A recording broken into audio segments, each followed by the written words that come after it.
असम के इतिहास में पहली बार हेमंत बिस्वा शर्मा ने वो कर दिखाया है जिसे छूने की हिम्मत दिल्ली के गलियारे भी नहीं करते हैं। जब देश की सियासत एग्जिट पोल और हार जीत के गणित में उलझी थी, तब हेमंत बिस्वा शर्मा ने सीना तान कर वो कर दिया है जिसने भारत के दुश्मनों और तुष्टीकरण के ठेकेदारों के होश उड़ा दिए हैं। जिस हेमंता सरकार ने कभी घुसपैठियों को देखते ही गोली मारने यानी शूट एट साइट के आदेश दिए थे, जिस पर मियां मुसलमानों के लिए इविक्शन ड्राइव चलाने के आरोप लगे, जिसने पॉलीगॉमी एक्ट लाकर शरीयत एक्ट को सीधी चुनौती दी, अब उन्हीं हेमंत बिस्वा शर्मा के ऑपरेशन पुशबैक ने बांग्लादेश में हलचल बढ़ा दी है। सीएम शर्मा के ऑपरेशन पुशबैक ने ढाका को इतना डरा दिया है कि बांग्लादेशी विदेश मंत्रालय भारत से द्विपक्षीय संबंधों की दुहाई दे रहे हैं। तो क्या है सीएम शर्मा का ऑपरेशन पुशबैक?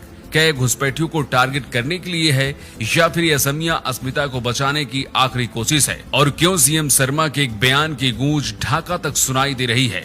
चलिए पूरी कहानी समझते हैं इस एक वीडियो के जरिए। असम भारत का वो स्टेट है जहां घुसपैठियों ने बड़ी तेजी से डेमोग्राफी बदली है। दशकों तक असम की राजनीति वोट बैंक के इर्द गिर्द घूमती रही है। वोट बैंक के लिए घुसपैठियों को नागरिक तक बनाया गया और स्वदेशी असमिया अपने ही घर में बेगाने हो गए। लेकिन 2021 में सत्ता की कमान संभालते ही हेमंत बिस्वा शर्मा ने साफ कर दिया कि असम अब धर्मशाला नहीं बनेगा।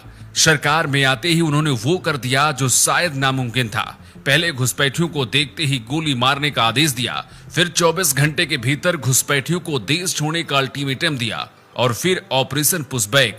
ये सिर्फ आदेश नहीं थे, ये उन ताकतों को चेतावनी थी जो भारत की एकता और अखंडता को चुनौती दे रहे हैं। हेमंत बिस्वा शर्मा ने खुले मन से डंके की चोट पर कहा है कि भारत में घुसने वाले किसी भी घुसपैठियों को बख्शा नहीं जाएगा, फिर चाहे वो असम के किसी भी कोने में क्यों न छिपा हो। उन्होंने साफ कर दिया कि मेरा काम घुसपैठियों को रोकना है, उन्हें पालना नहीं।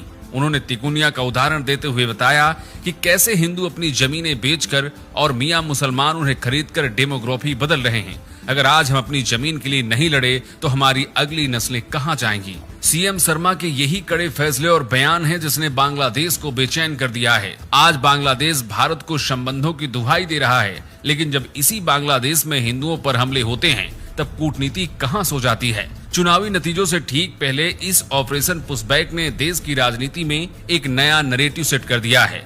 जहां पश्चिम बंगाल और झारखंड जैसे राज्यों में घुसपैठियों पर चुप्पी साध ली जाती है, वहीं हेमंता सरकार ने चुनावी नतीजों से पहले ही राष्ट्रवाद का एक नया चक्रव्यूह रच दिया है। दिल्ली के गलियारों में भी चर्चा इस बात की हो रही है कि क्या बीजेपी के पास अब एक ऐसा फायरब्रांड नेता है जो न झुकता है न रुकता है और न ही पॉलिटिकल करेक्टनेस की परवाह करता है। जिस कट्टरपंथ के आगे बड़ी बड़ी सरकारें घुटने टेक देती थी, हेमंता ने उस पर सीधा प्रहार किया है और उनके यही फैसले और बयान बांग्लादेश में हलचल बढ़ा रहे हैं। लेकिन सवाल ये है कि आखिर हेमंता बिस्वा शर्मा को इतना सख्त क्यों होना पड़ा है? क्यों वो मियां मुसलमानों के लिए इतने कड़े शब्दों का इस्तेमाल कर रहे हैं?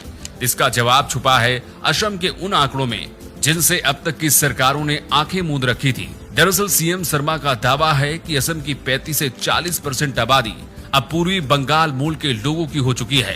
ये सिर्फ आबादी का बढ़ना नहीं है, ये असम की संस्कृति, उसकी जमीन और उसकी डेमोग्राफी बदलने की बहुत बड़ी साजिश है। बांग्लादेश की बौखलाहट ये साबित करती है कि हेमंता का वार सही जगह लगा है। चुनावी नतीजों से पहले सरहद पर ये एक्शन बता रहा है कि अब भारत की सुरक्षा से कोई समझौता नहीं किया जाएगा। असम के नतीजे चाहे जो भी हों, लेकिन हेमंता ने संदेश दे दिया है कि अब भारत की सीमाओं पर वोट बैंक की खेती नहीं होने दी जाएगी। वैसे आपको क्या लगता है? क्या बांग्लादेश की नाराजगी की परवाह किए बिना हर बॉर्डर एरिया में इसी हेमंता मॉडल की जरूरत है? आप अपनी राय कमेंट बॉक्स में लिखकर हमें बता सकते हैं।